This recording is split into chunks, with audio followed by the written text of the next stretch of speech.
Former Trump campaign chief Steve Bannon is in federal custody, indicted for political fundraising fraud.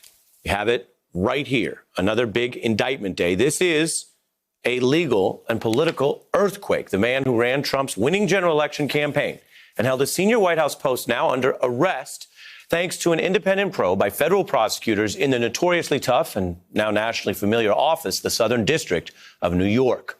Bannon's attorney entering a formal plea late today of not guilty for Steve Bannon. But here's what the feds say. They have evidence to prove political fraud and corruption.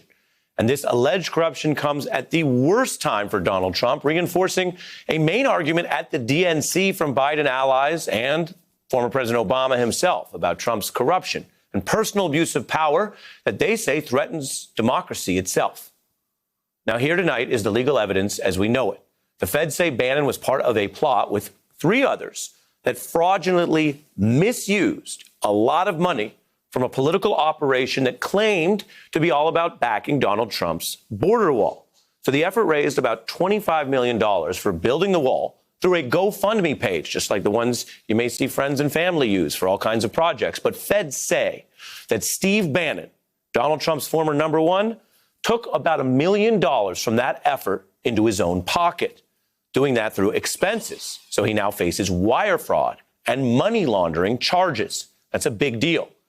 We have some sketches of Bannon inside the courtroom there. He had his hands cuffed in front of him. He was wearing a white shirt with blue stripes, and the former senior advisor in the Trump White House brought into court wearing a mask. Now, Bannon was a wealthy banker long before he entered right-wing politics through Breitbart, and then took over the Trump campaign during the general election, where he's credited with intensifying Trump's nativist closing argument. Now, what you see here on your screen, well, that money that he made in banking, it was on display today because federal agents arrested him this morning on a $35 million, 150-foot yacht on Long Island. Now, Bannon has faced the feds before, cooperating extensively with the Mueller probe. And remember, Bob Mueller did not charge him. But remember, Bob Mueller also took things that he found and handed some of those cases off outside his jurisdiction to other prosecutors. We do know in the past, for example, that's how SDNY convicted Michael Cohen. Now, in this case, there is nothing yet to imply in the public evidence that this came out of that investigation.